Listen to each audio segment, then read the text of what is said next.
Bienvenidos a Hechos de Impacto, un programa diario en donde abordaremos durante 60 minutos los temas que usted debe conocer a fondo.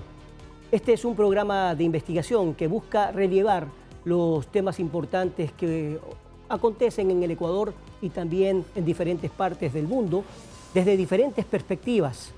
Colombia ha vivido más de 5 décadas con guerrilla, narcotráfico, violencia en general y sin embargo ha salido adelante y hoy trata con la resiliencia de dejar a un lado la guerra interna entre pueblo contra pueblo y volver a la paz. No ha sido fácil. Hoy el Ecuador enfrenta muchos de esos mismos problemas, en gran medida por el narcotráfico y todo lo que ello conlleva. En el siguiente programa abordaremos justamente con 3 entrevistados, 2 desde Colombia y 1 aquí en el Ecuador, esta problemática de la región. Nos acompaña Juan Fernando Jaramillo, politólogo colombiano y también periodista, y el militar retirado John Marulanda, justamente a quienes les agradezco su presencia vía Zoom desde Colombia. Y aquí en el Ecuador, en el set principal, estará el doctor Carlos Estarellas, conocido internacionalista y, por supuesto, muy prestigioso. Vamos a conversar de inmediato con ellos, pero antes quiero decirles que he revisado e investigado el tema de Colombia desde más de 25 años. He entrevistado a ex secuestrados, a militares, a líderes de las FARC, a también sicarios, ya fallecido Popeye, y a diferentes personalidades, expresidentes de Colombia, para analizar este tema. Hace unos meses logré una entrevista exclusiva con el hijo de Pablo Escobar, Juan Pablo Escobar Henao, quien se considera un pacifista que da la vuelta al mundo hablando de la memoria viviente de lo que pasó con su padre y pidiéndole perdón a las víctimas. Con él conseguimos una entrevista en Medellín sin ambajes, sobre todo este proceso y lo que está haciendo de su vida. Veamos un extracto justamente de esta entrevista.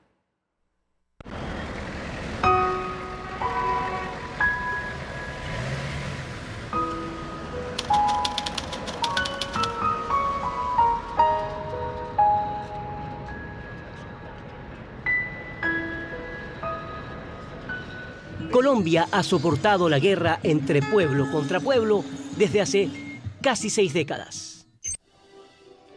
Muchos politólogos, expertos, sociólogos e historiadores coinciden en que el 9 de abril de 1948, día en que asesinaron a Jorge Eliezer Gaitán, se dio inicio a la escalada de violencia en Colombia.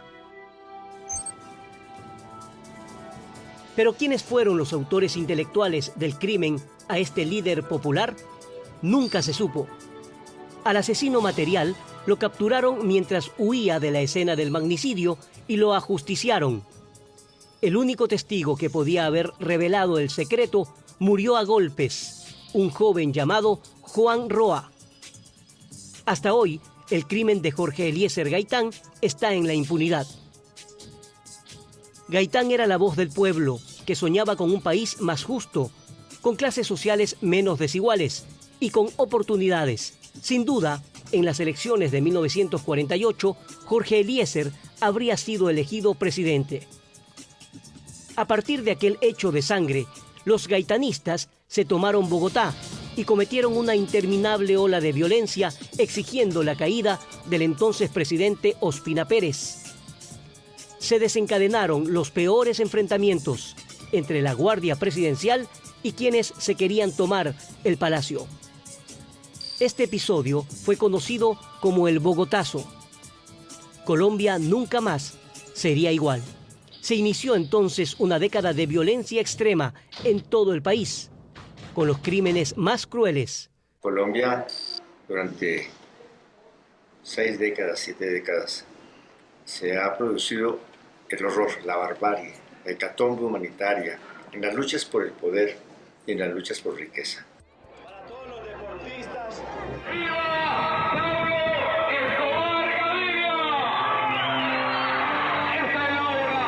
¡Seguimos en marcha! Yo busco la paz y siempre he predicado la paz y he anhelado la paz. Han querido aprisionar a Colombia en una democracia restringida, incompleta, artificial, tímida, no comprometida con los verdaderos intereses populares. Y contra eso estamos. La violencia del narcotráfico, los sicarios, el secuestro versus el Estado y la sociedad protagonizaron una guerra sin cuartel con miles de víctimas a su haber.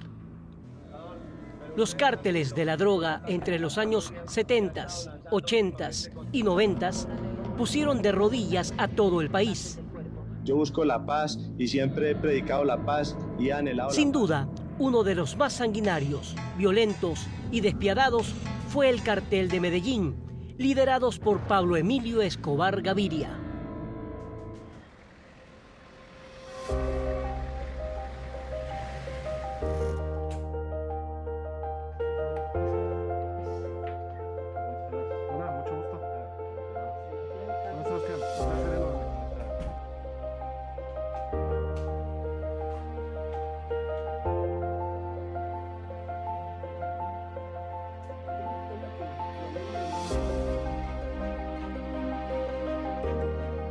Juan Pablo, muchas gracias por la entrevista.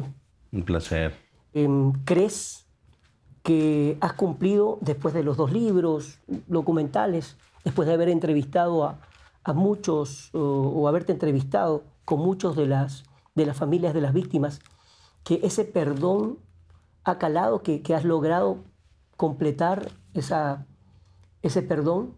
Evidentemente sí, yo creo que la experiencia que hemos tenido después del documental Pecados de mi padre, que fue la primera oportunidad en la que yo dirijo una carta a las víctimas, a los hijos de los políticos asesinados por órdenes de mi padre, creo que ahí se abrió un camino hacia el perdón y la reconciliación sin precedentes en la historia de nuestro país, que no estábamos acostumbrados a ejercitarnos en el perdón, en el diálogo, en la reconciliación, que era una sociedad que estaba más acostumbrada a resolver las cosas a través de las armas y no de las palabras, y que teníamos miedo, ¿no?, de acercarnos, de hablar, de decir lo que pensábamos y lo que sentíamos.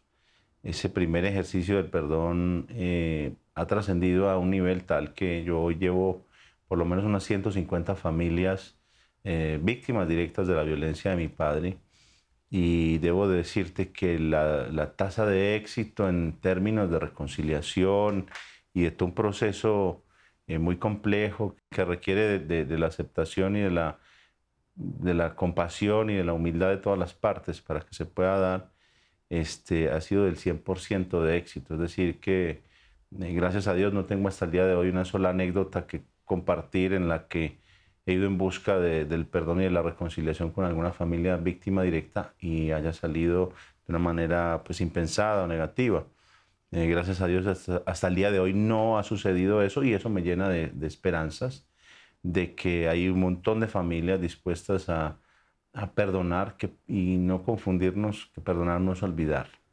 Perdonar es mantener la memoria, pero es liberarnos del odio que se ha perpetuado en nosotros internamente. Me ha tocado entrevistar a muchas personas de Colombia, víctimas de diferentes casos. Claudia Rojas, víctima del secuestro de las FARC, y ella escribió un libro y en uno de los capítulos dice el perdón. Y cuando yo la entrevisto, le digo, ¿qué es el perdón? Y me dice, era lo único que yo podía hacer para vivir, porque si no, no podía vivir. El perdón es un valor humano que no todos pueden experimentar. Sin embargo, para encontrar la paz interior, es fundamental. Clara Rojas lo define bien en su libro escrito meses después de su liberación, tras casi 7 años de secuestro junto a Ingrid Betancourt. En la página 247 menciona: si pretendo seguir adelante y volver a tener una vida plena, necesito perdonar de corazón a todos los que me causaron tanto daño. Eso es algo que hago convencida de que no quiero seguir cargando con ese pesado lastre de dolor. Y yo creo que es lo mejor que me ha pasado, ¿sí? Le doy gracias a Dios porque yo no soy de las personas que salí con bronca con las FARC. No, yo pues entiendo la situación en que están, pero no tengo pues la cosa visceral de odio y resentimiento y rencor. ¿Cómo lo puedo hacer? Pues yo se lo debo a Dios, porque ¿de dónde saca usted esa fuerza para tratar de pasar lo impasable, ¿sí? De soportar lo insoportable, ¿sí? Pues es como una cosa que le viene a uno de Dios. Bien, como ustedes han podido observar, este fue un extracto de la entrevista al hijo de Pablo Escobar, a Juan Pablo Escobar, y haciendo una panorámica de lo que ha ocurrido en Colombia en estas 5 o 6 décadas. Ya nos acompaña en el set principal el doctor Carlos Estarellas, prestigioso analista internacional, con quien vamos a conversar también de este tema que no solamente involucra a Colombia, Carlos, y al Ecuador, sino a toda la región, el problema de la violencia en general. El coronel John Marulanda, que está justamente en Colombia vía Zoom, quiero preguntarle, todo este proceso que usted lo vivió en la época de los 80, 90, para usted, ¿cuál fue el kit para terminar con los cárteles más importantes de Colombia de aquella época? Bueno, José, muy buenos días. ¿Me escucha ahí? ¿Me escucha, José? Ah, le escucho perfecto. Ok, gracias. No, un saludo muy cordial para usted, para Juan Fernando, para el profesor Escarelia. Y bueno, lo que le puedo decir desde mi experiencia como militar en el momento es que el punto clave, el punto que parece haberle dado un tiro, y digo parece porque seguimos en igual violencia de hace 60 años, pero el punto ha sido la posición firme, democrática e institucional de las fuerzas militares que han combatido con sus armas a aquellos que han querido derrocar o derrotar al Estado. Eso para mí ha sido clave que en este momento está muy cuestionada con la llegada a la presidencia de un miembro de esos carteles de la extrema izquierda que quisieron derrotar al Estado, nada menos que sacrificando a una gran cantidad de magistrados. Perfecto, coronel. En un instante más voy a conversar sobre este aspecto, la presidencia de Colombia ahora, en manos de quienes están y cuáles son los objetivos que se persigue, creo yo, para la pacificación. Yo pude estar presente en el momento de la firma de paz entre Colombia, el gobierno de Colombia y las FARC en el 2016, allá en Cartagena, y efectivamente siempre Colombia va a estar dividido, unos a favor y otros en contra por diferentes circunstancias. Sin embargo, estamos analizando el tema de la región y justamente quiero preguntarle a Juan Fernando. Juan Fernando, muchas gracias por estar con nosotros. Tú como periodista y politólogo, que también has vivido toda esta situación, ¿cómo logran salir adelante después de ese regadero de sangre que vivía Colombia? ¿En qué momento, por ejemplo, Medellín logra la transformación de una ciudad tan violenta a ser prácticamente un símbolo de la tecnología, por ejemplo? Muy buenos, gracias por la invitación y saludar al doctor Estarellas y al coronel John Marulanda. Mire, hay una sinergia que nos obligó en la ciudad de Medellín a empujar, y es lo que llamamos nosotros empresa, Estado y academia, más la sociedad civil, porque la verdad es que no estábamos aguantando el ritmo de muertes permanentes que a partir del narcotráfico se crea, pero obviamente al contrarrestar el narcotráfico pues se han venido unas espirales también fuertes en Colombia, y en la ciudad de Medellín ha mermado sin duda, pero el narcotráfico en la ciudad sigue vigente. ¿Qué sucedió en Medellín? Pues como lo han dicho muchos escritores, pues la resiliencia hace parte de ella, pero también la obligación en que se vio incurso el Estado nacional y local a partir de las presiones de la sociedad civil, de los empresarios, de los comerciantes y de la academia, para que pusiera frente y se pusiera serio frente a esa situación, porque nos estaban llevando todos a la ruina moral, política y social.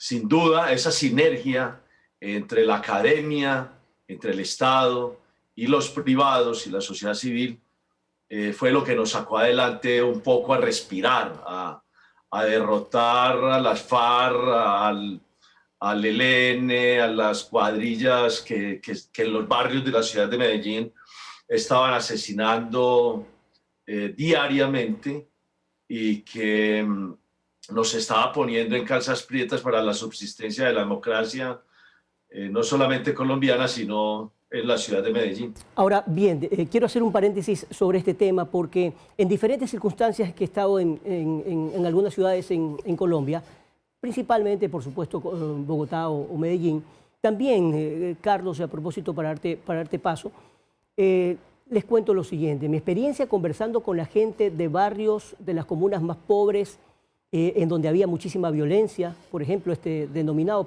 el barrio Pablo Escobar, que no consta en el mapa de Medellín, están pugnando justamente para que ya aparezca.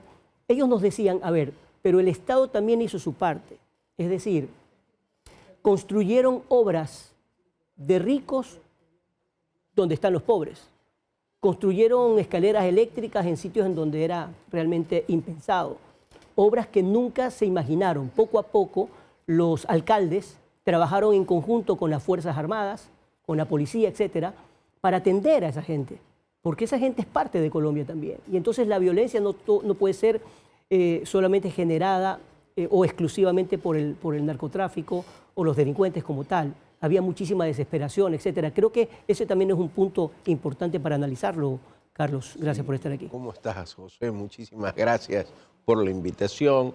Quiero saludar a los distinguidos panelistas que están en Colombia. En realidad, como bien se llama tu programa, Hechos de Impacto, es interesante ver lo que ha sucedido en Colombia, porque muchas de las cosas que han sucedido en Colombia se están dando en el Ecuador. Y más allá, ver cómo han podido solucionar estos graves problemas productos del narcotráfico. Decían que había sido un trabajo entre la sociedad civil, las universidades, en general, todos, para poder salir adelante. Se unieron. Se unieron.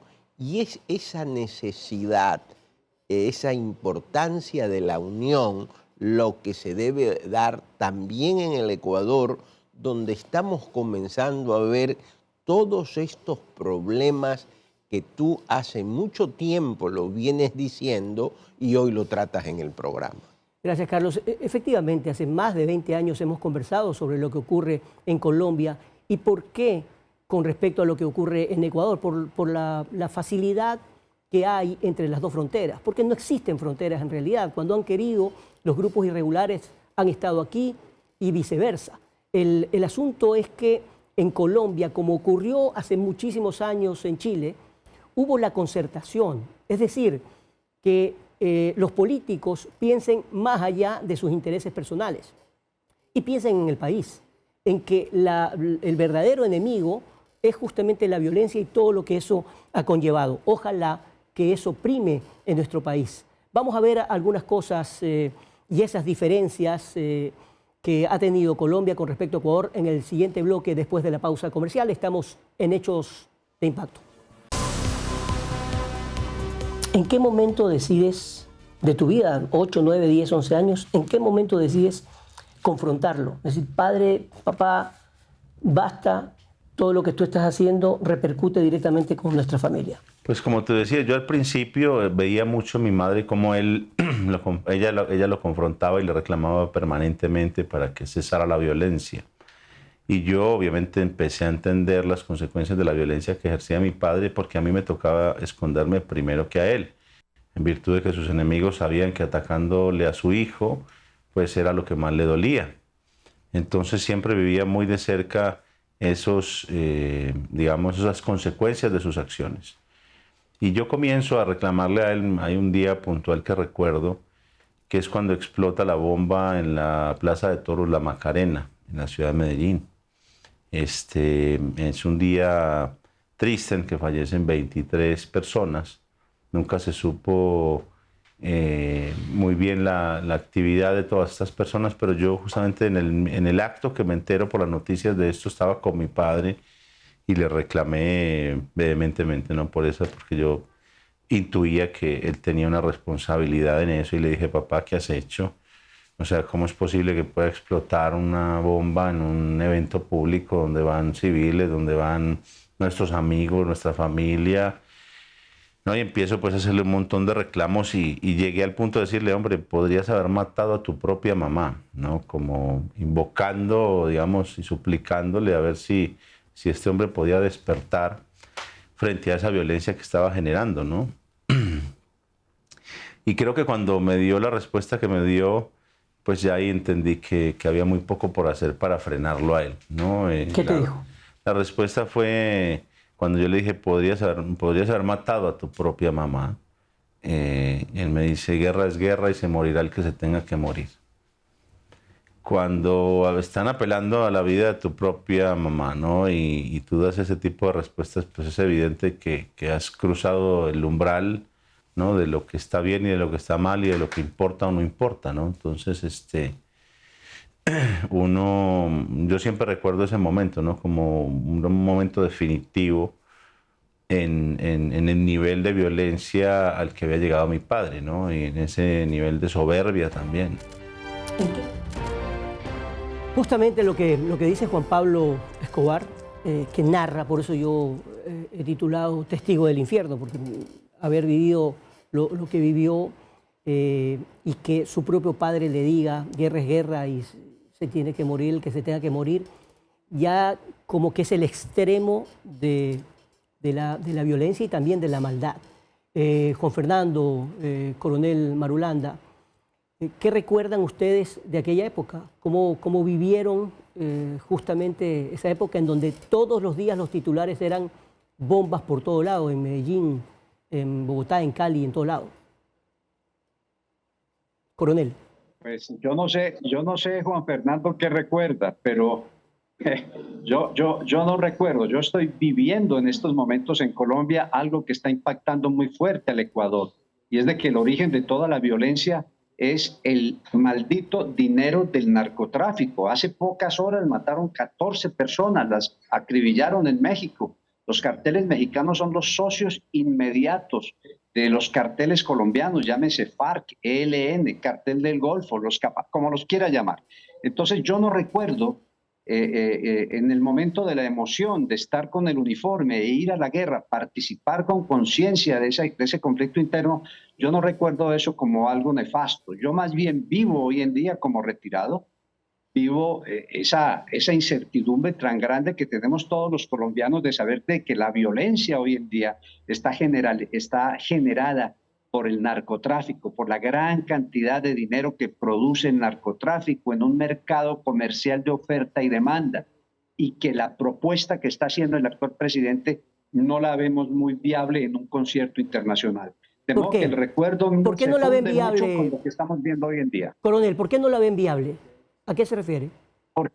Porque no es lógico ni racional que pongan la misma bolsa a los narcotraficantes puros como los del Cartel del Golfo, que a ratos se visten con ropaje político cuando se llaman autodefensas gaitanistas, junto con gente de las FARC, que tiene dos divisiones, las del COSE, la gerontocracia del COSE, que está definitivamente impregnada de comunismo castrista, y sus huestes que están a lo largo del andén pacífico ecuatoriano traficando. Por ahí sale casi el 80% de los 1.200, 1.300 toneladas métricas que producimos de cocaína en Colombia.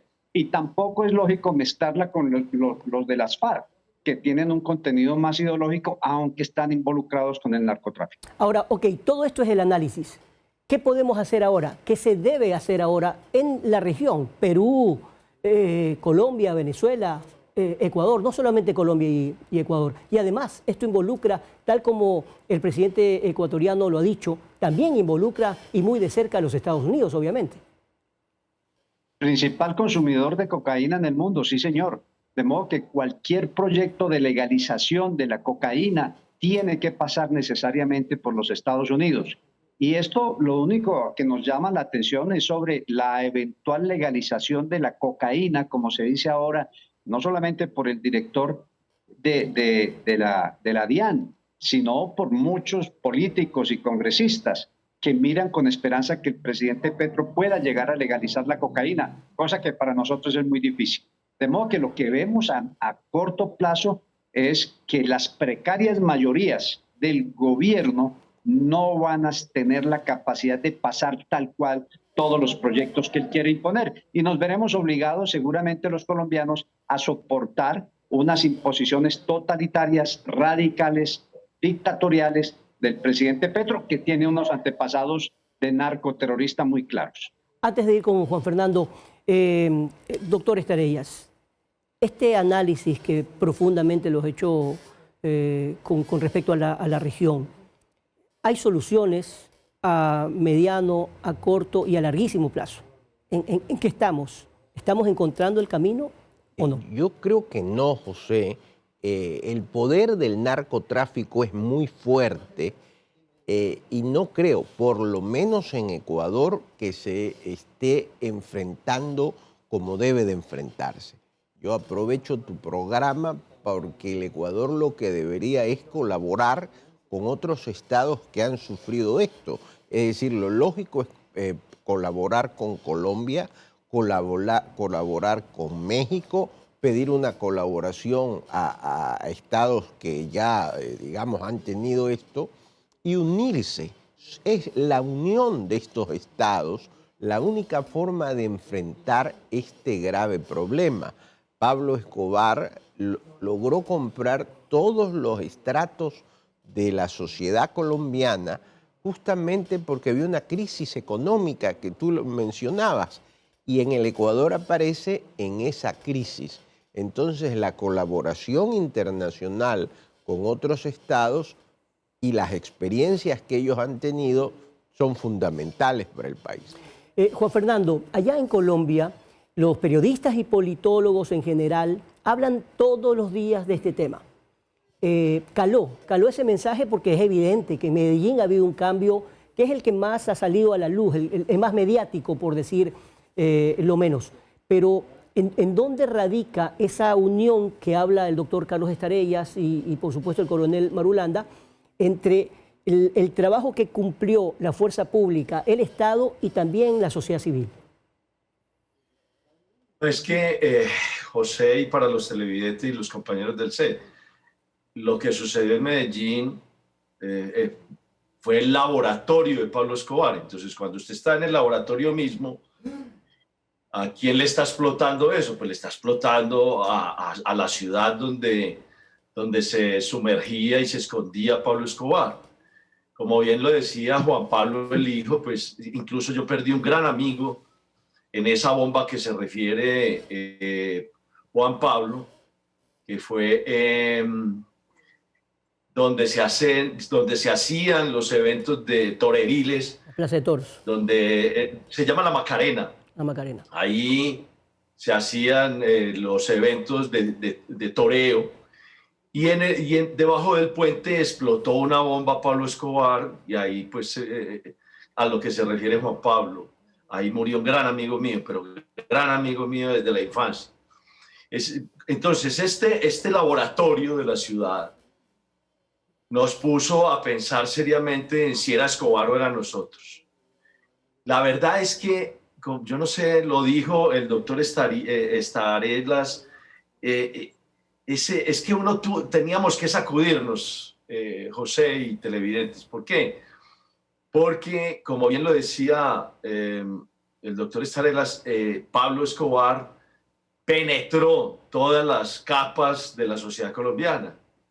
Y usted imagínese, José, en Medellín, que es donde él se movía como pez en el agua. Entonces,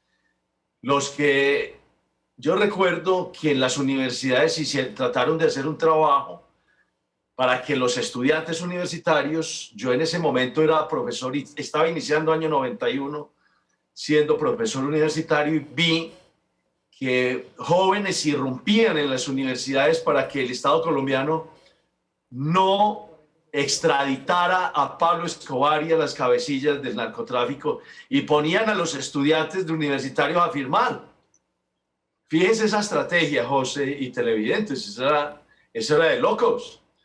Nosotros necesitábamos era acabar a Pablo Escobar y sus amigos o extraditarlos, pero él se movía para que no lo extraditaran. Claro. Entonces, como bien lo estaba diciendo el coronel, nosotros no podemos seguir avanzando en la palmadita del narcotráfico, sino que hay con contundencia, hay que acabar el narcotráfico con la ayuda de los países, que bien lo dice el doctor Carlos, porque esto no es un congreso colombiano o ecuatoriano que dice vamos a permitir la cocaína. No, es que esto es un juego total de todas las voluntades gubernamentales del área donde estamos. Estados Unidos no va a permitir que ningún país en esta región vaya a sostener vía legal una cocaína por ahí funcionando por todos los lados. La verdad es que es un debate enorme, pero que hay que hablarlo. Yo siempre he dicho, se habla del pensamiento crítico. Bueno, estos son los espacios para hablarlo. La academia, los medios de comunicación, hablarlo con sinceridad y sin intereses personales ni políticos. Vamos a una breve pausa comercial y continuamos con más de este programa.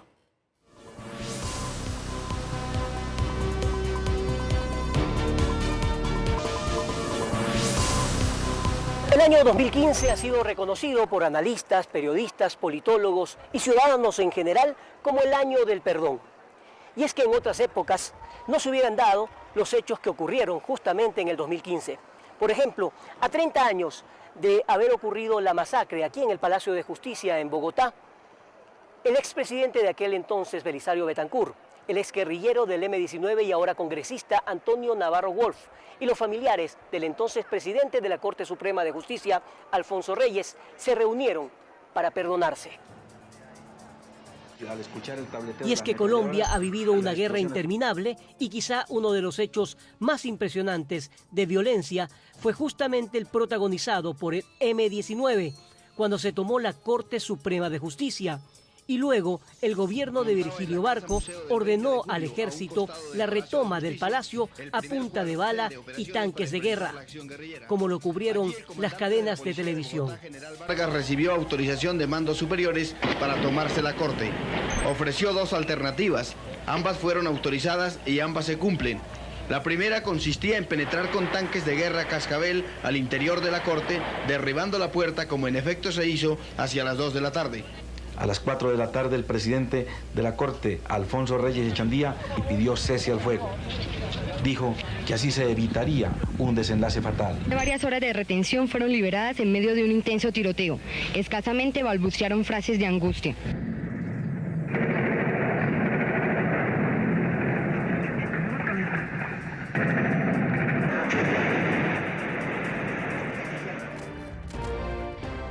De todos los eventos terribles que le ha tocado vivir a Colombia, sin duda este es uno de los más graves, ¿no? O sea, que se hayan tomado el Palacio de Justicia guerrilleros, que en medio de ese combate entren a derribar prácticamente el edificio entero con tanques de guerra. Es decir, la violencia extrema, más extrema. Una violencia terrible, pero además teniendo como base terminar con los procesos de extradición. Ese era el objetivo. El objetivo fundamental, porque a quien le teme el narcotráfico es a ser extraditado a los Estados Unidos.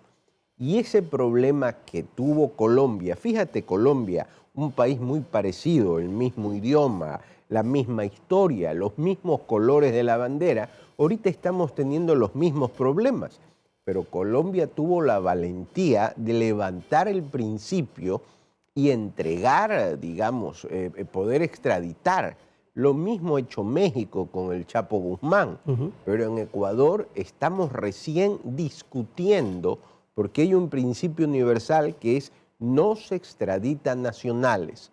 Colombia lo levantó por el narcotráfico, México lo ha levantado puntualmente con el Chapo Guzmán. Pero ¿cuál será la violencia tan grande que para no extraditarlo se tomaron y destruyeron la Corte Suprema de Justicia de Colombia, José.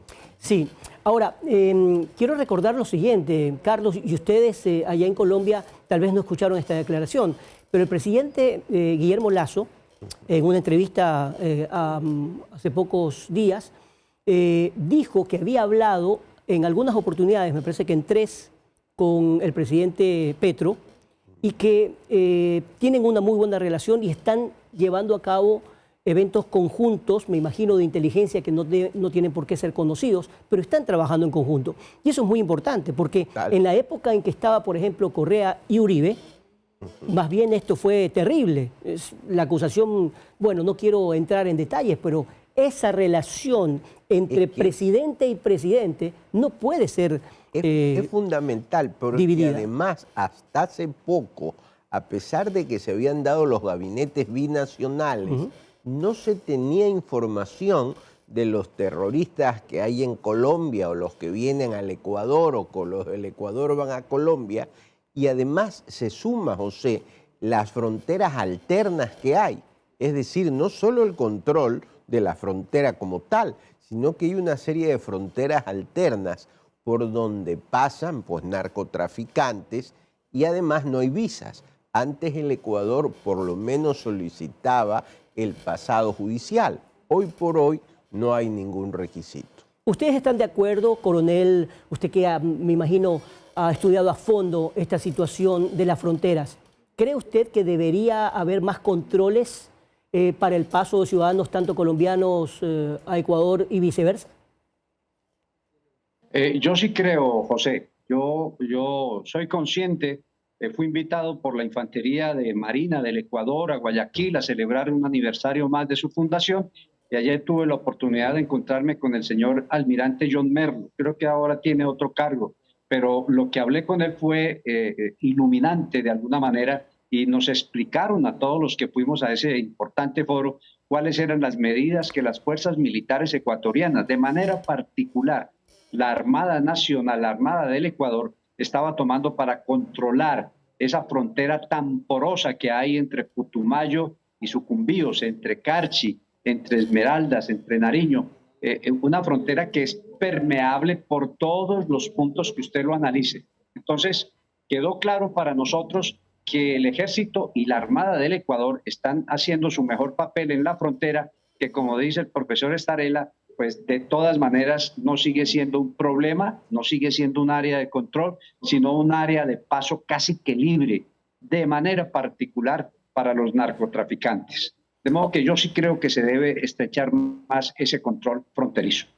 Juan Fernando, la prensa en general en Colombia habla de esto, es decir, muchos dicen, y la verdad es que con mucho acierto, porque no hace falta tanto análisis, para decir que el Ecuador es muy atractivo justamente porque es un país dolarizado, porque los controles tan fuertes que hay en Colombia podrían justamente esas bandas de delincuentes venir al Ecuador a rearmarse, etc. ¿De eso se habla allá en Colombia, de esa posibilidad? Sin duda, lo que pasa es que nosotros somos hermanos y sabemos lo que puede sucederle a Ecuador porque no queremos que pase por lo que pasó Colombia. Y es, aunque en Colombia todavía estamos padeciendo el narcotráfico, y tenemos un problema, y el coronel sabe más cifras que yo en ese sentido, y es, Colombia pasó de ser un país productor a consumidor. Entonces, fíjese el grado de problema que tenemos. Entonces, eso se ha convertido en un problema tremendo. Nosotros en Colombia y en las reuniones gruesas que tenemos de profesores universitarios, en el caso de la Asociación de Militares Retirados, que es el presidente John Marulanda, pues se habla mucho de eso también.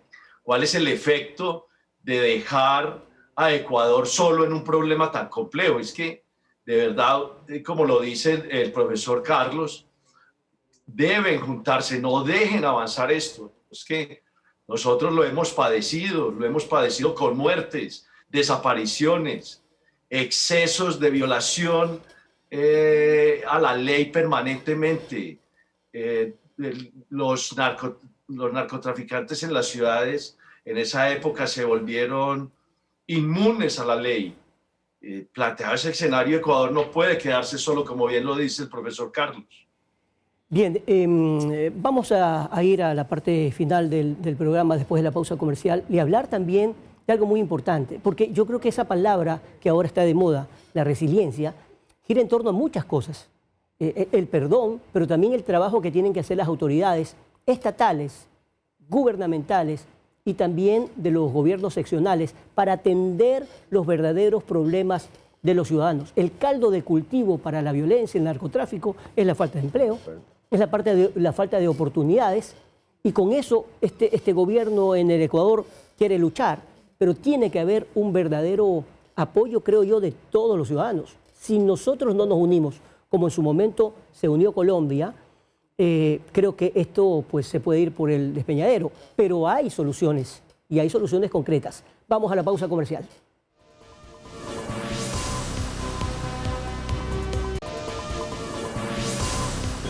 Actualmente hay más de 6.000 viviendas y unas 16.000 personas. Este es un barrio que, de acuerdo a la historia, era como que no existía en el mapa de Medellín. Bueno, nosotros no existimos en el mapa de Medellín. No existe. El barrio Palos Cuadras no existe. Si usted busca barrio Palos Cuadras de Medellín, no existe. Porque nosotros hemos sido negados por el Estado. Es decir, el Estado no nos ha reconocido a nosotros como un asentamiento poblacional organizado, resiliente, que son buenos ciudadanos. No nos han querido reconocer. De hecho, en este momento se está construyendo la primera gran obra en 37 años. ¿Cuál es la obra? Es la obra que se llama Un Jardín Gran Comienzo. Es decir, que nosotros queremos transformar la historia, respetando la historia que se tiene de Pablo Escobar, queriéndola mucho, pero también queremos que los niños que llegan tengan un nuevo referente histórico, cultural. ¿A usted no le tocó la época fuerte, los años 80, 90, en donde esto era un regadero de sangre? Pues a mí me tocó toda la violencia en Colombia. Yo soy víctima de la violencia, mi familia es víctima de la violencia en Colombia. Mi cuerpo está marcado. Pero yo no me siento una víctima, me siento una persona afortunada de la vida, que Dios me permitió, digamos, sobreponer situaciones complejas y humildemente ser un gestor de proyectos para el barrio. Es decir, usted se encarga de las obras buenas, de transformar a esta gente, bueno, todos, en resilientes para no vivir de la violencia, sino todo lo contrario. La violencia en el barrio Palos Cuadras ya es historia. Así de sencillo, acá ya no hay muertes violentas, aquí ya todo el mundo tenemos la esperanza de podernos morir de viejos. Entonces nosotros ¿qué estamos haciendo? Es diciéndole al Estado, venga Estado, aquí hay una comunidad organizada que lo respeta a usted como esa bonita, que usted invierte en ella. Y nosotros al Estado no llamamos problemas, llamamos posibles soluciones. ¿Cómo se transformó esa historia de crueldad, de muertes, etcétera, en un barrio tranquilo? Eso se transformó simplemente porque nosotros entendimos que la violencia no aporta nada, no aporta sino muertos, llanto, no aporta sino tristeza. Nosotros entendimos que simplemente viviendo en comunidad, eso es lo más de sencillo, viviendo en comunidad y respetando el Estado. ¿Y eso lo entendieron todos? Claro, lo hemos entendido. Pues la prueba es que si usted pregunta en la alcaldía cuánto muerto en el Palos Cuadras, le dice que ninguno hace años, porque aquí se acabó la violencia, se erradicó la violencia armada. Pese a que el Estado no viene a invertir, ¿cómo hacen para vivir las obras, agua potable, etcétera? Cuando el Estado no invertía era porque había violencia, la violencia de Pablo Escobar. Entonces nosotros dijimos al Estado, venga, como ya somos un barrio en paz, ya no tiene pretexto para no invertir en nosotros. Entonces ya el Estado nos hizo el acueducto, el alcantarillado, los servicios de gas, pues el gas natural para cocinar, nos colocó, ahorita nos está colocando internet, ya nos está legalizando el barrio, están construyendo un gran proyecto, y próxima acción que viene, la gestión nuestra es que el barrio tenga una cancha y que el barrio aparezca en el mapa de Medellín. Bien, quiero detenerme en este último bloque para hablar de algunas cosas que son muy importantes, que se tienen que aprender de ciudades como Medellín y también de barrios como el que acabamos de hablar. Si la gente del barrio, de los barrios denominados periféricos, zona roja o lo que sea, los barrios más peligrosos, esos líderes se ponen de acuerdo con las autoridades y hay un trabajo de pacificación y de perdón, creo que se puede trabajar bien. Y ahí están los ejemplos. Ahí están los ejemplos. Se acaba la violencia, o al menos se controla, pero tiene que haber un trabajo conjunto. Obras, como hablábamos en un momento dado de alguno de los bloques en este programa, un trabajo conjunto entre pueblo, autoridades, gubernamentales y un trabajo conjunto de políticas de Estado. Porque aquí lo que pasa es que viene un alcalde, construye una obra, viene otro alcalde y dice esa obra ya no me gusta porque voy a favorecer al otro político y se acabó. Entonces las políticas de Estado son las que tienen que trabajar. Entiendo que en Medellín ocurre así, es decir, no importa el alcalde que venga, sino que hay que continuar esas obras que son muy importantes. Digo, como ejemplo, me gustaría su opinión, Juan Fernando y Coronel Marulanda. Vamos con el coronel. Coronel. A ver, no, José, mire, yo no estoy de acuerdo con eso. Eso sería darle a Medellín una connotación que no tiene por la propia naturaleza de sus habitantes. Poner un barrio que se llame Pablo Escobar es rendirle un tributo a uno de los más terribles bandidos que tuvimos en Colombia. ¿O acaso en alguna ciudad de los Estados Unidos hay algún barrio que se llame Al Capone? No existe. De alguna manera el Estado fue firme al decir no aceptamos el recorrido de Pablo Escobar. Y eso nos envía un mensaje muy claro a todos. Si bien Pablo Escobar ha sido un hitman, un puntal en la historia de la violencia en Colombia debido al narcotráfico, tampoco nosotros podemos, porque desde el Estado, optimizar y magnificar esa figura y ese nombre. De modo que, bien por el presidente de la Junta de Acción Comunal, ojalá el barrio siga en la sombra como hasta el momento ha permanecido, pero no podemos por ningún motivo, creo yo, magnificar el nombre de Pablo Escobar, adjudicándoselo a un barrio como el que acabamos de ver en su video. Ahora, en todo caso, yo a lo que me refiero no es al nombre, para nada, obviamente, sino al trabajo conjunto que se ha hecho allí para pacificarlo. Como decía este señor, ellos entendieron que la violencia solamente genera más violencia y más muerte. Y entonces cuando entendieron eso, tuvieron que hacer una pacificación y dejar de delinquir. José, dos cosas hacen diferentes a Colombia al resto de los países del continente. La primera es que llevamos 60 años de violencia interna. 60 años de violencia interna. En América no hay un país que tenga esa cantidad de violencia. No lo hay. Y en el mundo somos muy pocos. Y segundo, es el primer productor mundial de cocaína. ¿Qué le puedo yo decir? De la cocaína se derivan todos los actuales males de la sociedad colombiana. Entonces, con esos dos estándares que nos hacen únicos en el mundo, pues es muy difícil creer que la pacificación después de 60 años y que se autoalimenta va a acabarse en 4 años que le quedan a este gobierno y que la cocaína se va a legalizar y los problemas se van a arreglar.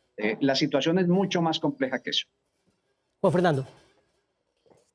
Pues hombre, yo estoy de acuerdo con el coronel John. El nombre de Pablo Escobar, mientras esté ahí en ese barrio, va a ser muy difícil que sea reconocido, porque lo que significa para nosotros Pablo Escobar es la ruina, es la muerte, es el secuestro, son los bombazos, y es muy difícil, muy difícil. Pero aquí viene una cosa importante, José y el profesor Carlos y los televidentes, hombre. Nosotros sí nos hemos levantado, claro, nos hemos levantado. Somos mucho mejor que cuando estaba Pablo Escobar, sin duda, pero tenemos que sortear muchos eventos en la ciudad.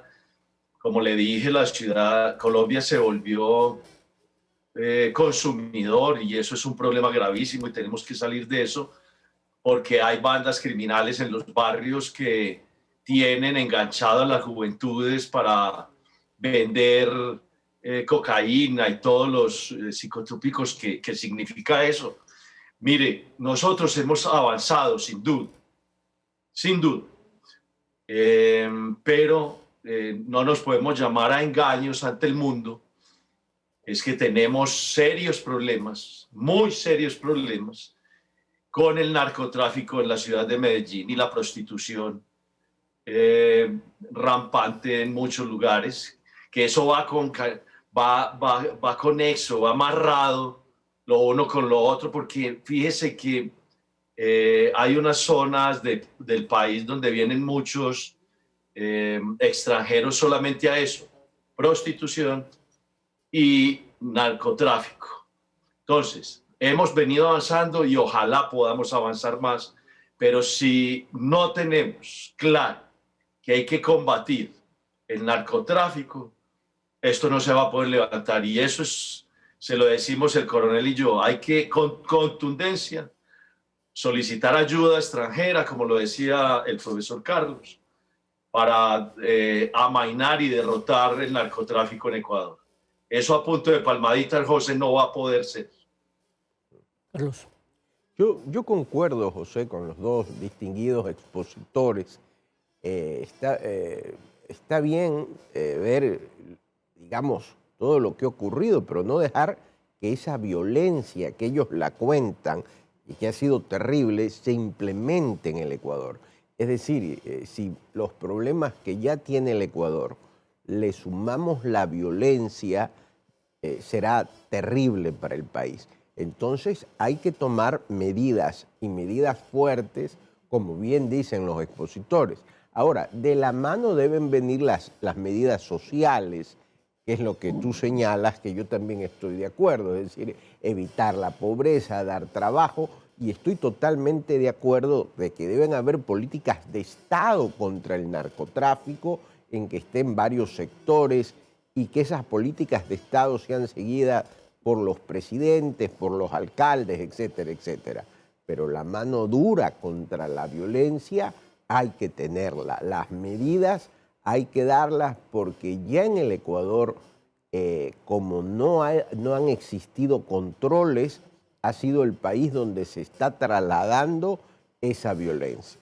Colombia, por supuesto, durante estos 60 años de violencia por diferentes circunstancias, guerrilla, narcotráfico, delincuencia, etcétera, ha logrado establecer un Estado fuerte, con instituciones también bastante fuertes. La policía de Colombia es reconocida. Sin embargo, lo que está ocurriendo en el Ecuador, a diferencia, es que aquí estamos muy débiles. Y esa es la verdad.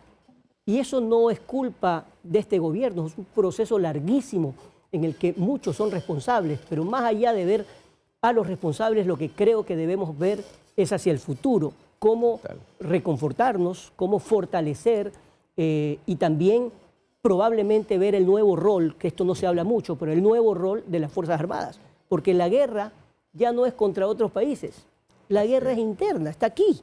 Así es. Y es contra justamente estos grupos violentos que no los estamos viendo en series de televisión, sino que están justamente aquí dentro del país. Estamos concluyendo el programa.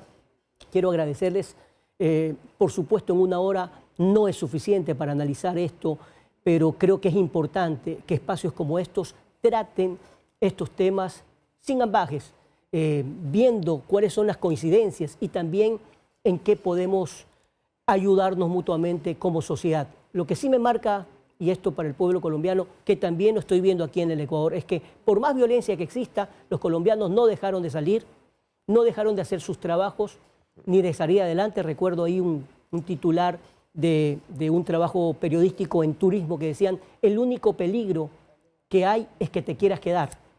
Por lo tanto, hay que seguir viviendo, y lo mismo hay que hacer y estamos haciendo aquí en el Ecuador. Así que muchísimas gracias a Juan Fernando, al coronel Marulanda y por supuesto, doctor Estarellas, gracias por tu tiempo, Carlos. Gracias. Muy amable. Gracias, amigos televidentes. Dios mediante, vamos a continuar el día de mañana con más de Hechos de Impacto.